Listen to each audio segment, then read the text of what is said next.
Chief of the army staff کی appointment کو لے کر اور پھر اس اپوائنٹمنٹ کو کون اور کس وجہ سے کرنے جا رہا ہے، یہ سب باتیں کر رہے تھے۔ اب بڑی امپورٹنٹ باتیں ہیں یہ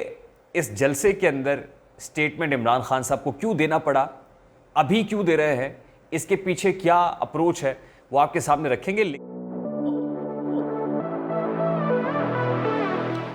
السلام علیکم میرے سادہ سے پاکستانیوں، میرا نام ریحان طارق ہے اور آپ میرا یوٹیوب چینل اور فیس بک پیج دیکھ رہے ہیں۔ گزشتہ روز پاکستان تحریک انصاف کے چیئرمین سابق وزیر اعظم عمران خان صاحب نے فیصل آباد میں جلسے سے خطاب کرتے ہوئے chief of the army staff کی اپوائنٹمنٹ کو لے کے ایک بڑی امپورٹنٹ بات کی ہے۔ وہ کیا کہہ رہے تھے، سب سے پہلے اس کی ایک جھلک آپ کے سامنے رکھتا ہے۔ دوسری وجہ یہ ہے کہ نومبر میں نیا آرمی چیف آنے والا ہے اور یہ دونوں زرداری اور نواز شریف ان کی پوری کوشش ہے کہ ایسا آرمی چیف آئے جو یہ اپنا کوئی فیورٹ لے کے آئے۔ یہ اپنا آرمی چیف لانا چاہتے ہیں کیونکہ پیسہ انہوں نے چوری کیا ہوا ہے۔ جی، تو آپ نے سنا کہ عمران خان صاحب chief of the army staff کی اپوائنٹمنٹ کو لے کر اور پھر اس اپوائنٹمنٹ کو کون اور کس وجہ سے کرنے جا رہا ہے، یہ سب باتیں کر رہے تھے۔ اب بڑی امپورٹنٹ باتیں ہیں یہ اس جلسے کے اندر سٹیٹمنٹ عمران خان صاحب کو کیوں دینا پڑا، ابھی کیوں دے رہے ہیں، اس کے پیچھے کیا اپروچ ہے، وہ آپ کے سامنے رکھیں گے۔ لیکن وقت کا پہیہ بڑا بے رحم ہے اور یہ پہیہ بڑی تیزی سے گھوم رہا ہے۔ آپ کو یاد ہوگا کہ گجرانوالہ میں سابق وزیر اعظم پاکستان مسلم لیگ نون کے قائد نواز شریف صاحب نے جنرل باجوہ کو مخاطب کرتے ہوئے کہا تھا کہ باجوہ صاحب ذرا نظر ثانی کیجئے، اور نام لیا تھا باجوہ صاحب کا۔ عمران خان صاحب تو نیوٹرل کہتے ہیں، کبھی مسٹر ایکس کہتے ہیں، کبھی مسٹر وائی کہتے ہیں یا اسٹیبلشمنٹ کہتے ہیں، لیکن نواز شریف صاحب نے اس وقت نام لے کر جنرل باجوہ کو مخاطب کیا تھا اور اس میں یہ کہنے کی کوشش کی تھی کہ باجوہ صاحب یہ سب کچھ آپ کا کیا دھرا ہے۔ لیکن آج جب عمران خان صاحب نے بات کی ہے تو عمران خان صاحب یہ کہہ رہے ہیں کہ نواز شریف اور آصف علی زرداری یا شہباز شریف یہ سب مل کر، یہ جو نیکسس ہے، یہ مل کر اپنے من پسند آرمی چیف کو اپوائنٹ کرنا چاہتے ہیں، یہ اپنی مرضی کا چیف لانا چاہتے ہیں۔ بصورت دیگر اگر کوئی محب وطن آرمی چیف نہ آیا تو پھر یہ ان کے انٹرسٹ کو پروٹیکٹ کرے گا اور یہی ان کے حق میں بہتر ہے۔ اب جو اصطلاح عمران خان صاحب نے اپنے اسٹیٹمنٹ کے اندر استعمال کی ہے،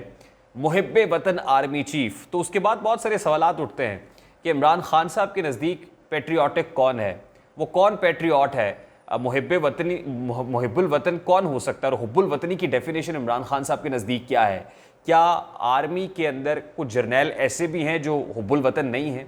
جو محب وطن جرنیل نہیں ہے؟ یہ ایک بہت بڑا کویسچن مارک ہے۔ اور اس کے بعد آرمی کے اپنے اندر جو رینک اینڈ فائل میں ڈیوائیڈ کی ہم بات کرتے ہیں، اس کے اندر یہ ڈیوائیڈ، یہ خلیج پیدا کرنے کی کوشش اور سوچی سمجھی سازش اور پلاننگ دکھائی دیتی ہے۔ آج اسی سٹیٹمنٹ کو لے کر اسلام آباد ہائی کورٹ کے چیف جسٹس اطہر من اللہ صاحب نے کچھ ریمارکس دیے ہیں۔ عمران خان صاحب کی تقریر لائیو دکھانے پر آلریڈی پابندی ہے، اس پابندی کے خلاف ایک درخواست دائر کی گئی تھی اور اس درخواست کی سماعت کے دوران اطہر من اللہ صاحب نے کیا ریمارکس دیے ہیں، یہ ریمارکس میں کوئکلی آپ کے سامنے رکھتا ہوں۔ جب عمران خان صاحب کے وکیل آج اطہر من اللہ صاحب کی کورٹ میں حاضر ہوئے تو اطہر من اللہ صاحب نے عمران خان کے وکیل سے پوچھا، استفسار کیا، کیا آپ نے عمران خان کا کل کا بیان سنا ہے؟ کیا پولیٹیکل لیڈرشپ اس طرح کی ہوتی ہے؟ گیم آف تھرونز کے لیے ہر چیز کو سٹیک پر لگا دیا جاتا ہے، آرمڈ فورسز ہمارے لیے جان قربان کرتے ہیں، اگر کوئی غیر قانونی کام کرتا ہے تو سب تنقید کرتے ہیں، اپنی بھی خود احتسابی کریں کہ آپ کرنا کیا چاہ رہے ہیں۔ آپ چاہتے ہیں جو مرضی کہتے رہیں اور ریگولیٹر ریگولیٹ بھی نہ کرے، عدالتوں سے ریلیف کی امید نہ رکھیں، یہ عدالت کا استحقاق ہے۔ ہر شہری محب وطن ہے، کسی کے پاس یہ سرٹیفکیٹ نہیں ہے، کوئی بیان دے کے کوئی محب وطن ہے اور کوئی محب وطن نہیں ہے، پھر آپ کہتے ہیں کہ آپ کو کھلی چھٹی دے دیں۔ آرمڈ فورسز کے بارے میں اس طرح کا بیان دے کر کیا آپ ان کا مورال ڈاؤن کرنا چاہتے ہیں؟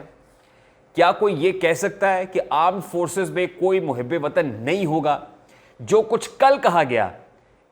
اس کو کیا اس کا کوئی جواز پیش کیا جا سکتا ہے؟ اس وقت آرمڈ فورسز عوام کو ریسکیو کر رہے ہیں، کیا کوئی اس بیان کو جسٹیفائی کر سکتا ہے؟ جب آپ پبلک میں کوئی بیان دیتے ہیں تو اس کی اثر زیادہ ہوتا ہے، یہ زیادہ افیکٹو ہوتا ہے۔ پیمرا کو سپریم کورٹ کے فیصلے کی روشنی میں ریگولیٹ کرنے کا حکم بھی دیا گیا اور اسلام آباد ہائی کورٹ نے ہدایت کے ساتھ عمران خان کی درخواست نمٹا دی۔ یعنی درخواست یہ تھی کہ عمران خان صاحب کی تقاریر لائیو نشر کرنے پر جو پیمرا نے پابندی عائد کر رکھی ہے اس بین کو لفٹ کیا جائے، اور اطہر من اللہ صاحب نے اتنے سٹرانگ ریمارکس دیتے ہوئے اس درخواست کو نمٹا دیا, فارغ کر دیا کہ آپ ایک طرف اس طرح کے سٹیٹمنٹس داغیں اور پھر یہ امید رکھیں کہ ریگولیٹر ریگولیٹ بھی نہ کرے, یعنی پیمرا جیسا ادارہ کوئی چیک اینڈ بیلنس بھی نہ رکھے. اور بڑی امپورٹنٹ بات یہ ہے کہ حب الوطنی کے سرٹیفکیٹ ایسے پبلکلی آپ ڈسٹریبیوٹ کر سکتے ہیں, خاص طور پہ پاک افواج کے خلاف جو اس وقت سیلاب متاثرین کو ریسکیو کر رہے ہیں. جب جب ان کی ضرورت ہوتی ہے وہ آتے ہیں, ہماری نظریاتی اور جغرافیائی سرحدوں کے محافظین بھی ہیں, کیا ان کے خلاف ایسا سٹیٹمنٹ جسٹیفائڈ ہے؟ سب سے پہلے تو بڑی امپورٹنٹ بات یہ ہے کہ فیصل آباد کے اندر ایک بھرے مجمع میں جہاں پر ہزاروں کی تعداد میں لوگ ہیں, ہزاروں کی تعداد میں جمع شدہ لوگوں کے سامنے اور پھر سوشل میڈیا پر عمران خان صاحب کا خطاب, ظاہر ہے بہت بڑی تعداد کے اندر نہ صرف پاکستان میں بلکہ دنیا بھر کے اندر جہاں جہاں پاکستانی ہیں وہ ضرور سنتے ہیں. عمران خان صاحب پبلک فگر ہیں, ان کی تقریر بڑی باثر ہوتی ہے. ایسے میں عمران خان صاحب جب مجمع عام کے اندر آرمی چیف کی اپوائنٹمنٹ کی بات کریں گے تو اس کے پیچھے کیا ہدف حاصل کرنا مقصود ہوگا؟ یہ بڑا سادہ سا سوال ہے. اب عمران خان صاحب نے پبلکلی یہ بات کیوں کی ہے؟ آلدو ملک میں جو آرمی چیف کی اپوائنٹمنٹ ہے اس کا ایک طریقہ کار ہے. طریقہ کار یہ ہے کہ ادارے کی طرف سے 4 5 6 نام شارٹ لسٹ کر کے پرائم منسٹر کو بھیجے جاتے ہیں اور اس کے بعد prime minister of the country کا استحقاق ہوتا ہے کہ اس میں سے وہ کس کو پک کرتا ہے. یعنی الٹیمیٹلی پرائم منسٹر یعنی پریمیئر آف دا کنٹری نے آرمی چیف کو اپوائنٹ کرنا ہوتا ہے. یہ ایک طریقہ کار ہے. آرمی چیف کی اپوائنٹمنٹ کو انسٹیٹیوشنلائز کرنے کی بات حالیہ دنوں میں خواجہ آصف نے بھی کی, اس سے پہلے بھی آرمی چیف کی اپوائنٹمنٹ کے اوپر باتیں ہوتی رہی ہیں, لیکن یہ بات طے ہے کہ یہ ایک سیاسی مسئلہ ہے اور یہ سیاسی ڈومین میں آتا رہا ہے. ٹھیک ہے, پولیٹیکل لیڈرز اس کے اوپر کنسلٹیشن کرتے ہیں, لیکن پبلک ڈومین میں یہ معاملہ آ جانا, پبلک ڈومین کے اندر اس طرح کی ڈسکشن ہونا, کیا یہ جسٹیفائڈ ہے؟ اور پھر آپ یہ تاثر دینے کی کوشش کر رہے ہیں کہ فلاں جرنیل محب وطن ہے, فلاں جرنیل محب وطن نہیں ہے. اب پھر عمران خان صاحب نے خود ہی یہ کہا, پاکستان کے اندر تو آپ کو پتہ ہے میرے ساتھ سے پاکستانیوں کی پالیٹکس آف اپوائنٹمنٹ ہے. جب نواز شریف صاحب نے اپنی مرضی کا چیف اپوائنٹ کرنے کی کوشش کی تھی ضیاء الدین بٹ صاحب کو, یعنی اس وقت کے ڈی جی ISI کو آرمی چیف اپوائنٹ کیا تھا, تو آپ کو پتہ ہے کہ ملک میں مارشل لا آیا تھا اور پھر جنرل پرویز مشرف نے جو منتخب حکومت ہے اس کا تختہ پلٹ دیا تھا. پھر آپ کو یاد ہوگا کہ نواز شریف صاحب کا جو سیکنڈ ٹینیور تھا بینگ پرائم منسٹر, اس کے اندر بھی جو کچھ ایسے ڈان لیکس کی صورت میں ایک اسکینڈل آیا تھا اور پھر مقتدر حلقوں کے ساتھ نواز شریف صاحب کی ٹھن گئی تھی, جس کے بعد الٹیمیٹلی نواز شریف صاحب کو گھر جانا پڑا تھا. اب بھی عمران خان صاحب نے اپنی پسند کا آرمی چیف لگانے کی بات کی تھی. انہوں نے ڈی جی ISI کو ریٹین کرنے کی بھی بات کی تھی جو جنرل فیض حمید ہیں, اور اس وقت مقتدر حلقوں کی عمران خان صاحب کے ساتھ ٹھن گئی اور عمران خان صاحب کو بلاخر گھر جانا پڑا. یعنی جس کسی نے بھی پالیٹکس آف اپوائنٹمنٹ کی ہے اس کو گھر جانا پڑا ہے. اور اگر عمران خان صاحب یہ کہتے ہیں کوئی انٹرنیشنل کانسپریسی تھی ان کی حکومت کو گھر بھیجنے میں یا کوئی غیر ملکی سازش تھی, امریکہ کچھ کر رہا تھا, تو خان صاحب کو بخوبی اندازہ ہے کہ یہ امریکہ نہیں تھا, یہ کوئی انٹرنیشنل کانسپریسی نہیں تھی, بلکہ مقامی طور پر آپ کی مقتدر حلقوں کے ساتھ خراب ہو گئی تھی, بگڑ گئی تھی, جس کے بعد آپ گھر چلے گئے تھے. اس کا مطلب یہ ہے کہ خان صاحب کو بھی اس بات کا ادراک ہے کہ آرمی چیف کی اپوائنٹمنٹ کتنی امپورٹنٹ ہے. اور خان صاحب ایک چیز کرتے ہیں, لگاتار کر رہے ہیں, مسلسل کر رہے ہیں, اور وہ یہ کرتے ہیں کہ جب کوئی چیز ہونے لگتی ہے تو اس سے پہلے وہ ایک کنٹروورسی پبلک ڈومین کے اندر انیشیٹ کر دیتے ہیں. یعنی نومبر کے اندر 29 نومبر وہ تاریخ ہے جب جنرل قمر جاوید باجوہ کی جو دی گئی ایکسٹینشن ہے اور خود عمران خان صاحب نے وہ ایکسٹینشن دی تھی, اس کی میعاد مکمل ہو جائے گی, جس کے بعد ایک نیا آرمی چیف آنا ہے. اب ناٹ نیسیسریلی کہ 29 نومبر کو ہی یہ اعلان ہو کہ نیا آرمی چیف کون ہوگا, بلکہ ہوتا یہ ہے کہ 1-2 ماہ پہلے, 1-1.5 ماہ پہلے نئے آرمی چیف کی اپوائنٹمنٹ کے حوالے سے نام سامنے آ جاتا ہے, اس کے بعد وہ ہینڈنگ اوور اور ٹیکنگ اوور ہوتی ہے. تو اس وقت عمران خان صاحب نے یہ اسٹیٹمنٹ اس لیے دیا ہے کہ سننے میں آ رہا ہے کہ یا تو رواں ماہ کے آخری دنوں میں, آخری ہفتے میں, یا اگلے مہینے کے پہلے ہفتے کے اندر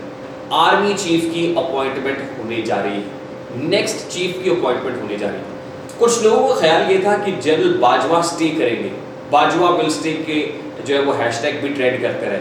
لیکن ابھی خبریں یہ آ رہی ہے کہ باجوہ صاحب نے اور ادارے نے ڈیسائیڈ کر لیا ہے کہ نیا آرمی چیف کون ہوگا, اور پھر اس کی کنسلٹیشن شہباز شریف صاحب کے ساتھ بھی یہ سب آن بورڈ ہے, آصف علی زرداری بھی آن بورڈ ہے, اور مل کر یہ باتیں اب تقریباً میچور ہونے کے قریب ہیں, اور اسی مہینے کے اندر یہ طے ہو جائے گا, اس پہ مہر تصدیق بھی ثبت ہو جائے گی, یا تو اس مہینے کے اندر ہو جائے گی یا پھر وہ نام بھی سامنے آ جائے گا اگلے مہینے کے پہلے ہفتے کے اندر. تو خان صاحب یہ بات اس لیے کر رہے ہیں کہ جو بھی نیا آرمی چیف آئے وہ متنازع ہو جائے, وہ کنٹروورشل ہو جائے, اور پھر یہ بتایا جائے کہ دیکھا نا میں تو پہلے ہی کہہ رہا تھا کہ یہ اپنی مرضی کا آرمی چیف اپوائنٹ کریں گے اور یہ الیکشنز کے اندر نہیں جائیں گے. پھر عمران خان صاحب پبلک کو موبلائز کریں گے, یعنی پبلک کو ادارے کے خلاف کھڑا کریں گے. آپ کو یاد ہوگا شہباز گل صاحب نے جو اسٹیٹمنٹ دیا تھا, یہ بیسیکلی اسی سلسلے کی کڑی ہے. وہ ایک سوچی سمجھی پلاننگ کے تحت ایک بیان ڈرافٹ کرایا گیا تھا اور ARY پر اس کو نشر کرایا گیا تھا, اور جس کے نتیجے میں شہباز گل صاحب آج اندر ہے. اور یہی وجہ ہے کہ حکومت بھی یہ کہتی ہے اور مقتدر حلقوں کا بھی یہ خیال ہے کہ شہباز گل نے یہ اسٹیٹمنٹ پرسنل کیپیسٹی کے اندر انڈیویجول کیپیسٹی میں نہیں دیا تھا, بلکہ پالیسی اسٹیٹمنٹ تھا. اور آج اس کی تصدیق ہو گئی ہے, مورِ تصدیق اس کے اوپر سخت ہو گئی ہے کہ وہ شہباز گل کا انڈیویجول اسٹیٹمنٹ نہیں تھا, بلکہ عمران خان کی دی ہوئی پالیسی اسٹیٹمنٹ تھی, انہی کی دی ہوئی لائن تھی جس پر وہ عمل کر رہے تھے. اب عمران خان صاحب نے گزشتہ روز جو کہا ہے اس کے بعد یہ بات طے ہو گئی ہے کہ نیا آرمی چیف عمران خان کی مرضی کا تو نہیں ہوگا, اور آبویسلی وہ کس کیپیسٹی کے اندر ہوگا کہ جب آپ نہ تو اپوزیشن میں ہیں, یعنی اسمبلی کے اندر نہ تو اپوزیشن لیڈر ہے, پارلیمنٹ کو تو آپ سمجھتے ہی کچھ نہیں ہیں, آپ باہر ہیں اور اداروں کے اوپر مسلسل تنقید کر رہے ہیں. اس لیے کر رہے ہیں, آپ سمجھتے ہیں کہ اس وقت آپ کا ایک اورا ہے, آپ کا جادو سر چڑھ کر بول رہا ہے. اور جاتے جاتے میں آخری خبر یہ بھی دے دوں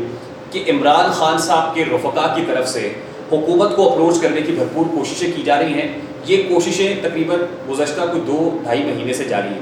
اور 2-2.5 مہینے سے نہ صرف لندن میں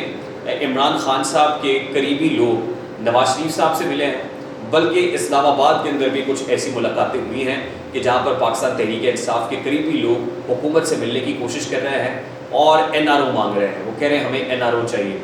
تو میں جب یہ کہتا ہوں کہ وقت کا پہیہ بڑا برہم ہے, تو کل تک عمران خان صاحب جن پر NRO لینے کا الزام لگاتے تھے کہ مجھ سے NRO مانگ رہے ہیں, آج عمران خان صاحب خود ہی انہی لوگوں سے NRO مانگ رہے ہیں. لیکن خبر یہ ہے کہ NRO کے لیے جو ہے وہ نو لفٹ کا بورڈ لگا دیا گیا ہے, سرخ جھنڈی دکھا دی گئی ہے, جس کے بعد عمران خان صاحب آنے والے دنوں میں آپ کو مزید تلملائے ہوئے, مزید بوکھلائے ہوئے, مزید پریشان اور مزید بہکی باتیں کرتے ہوئے دکھائی دیں گے. مجھے ریحان طارق کو اجازت دیجیے, اپنا بہت سارا خیال رکھیے گا. السلام علیکم.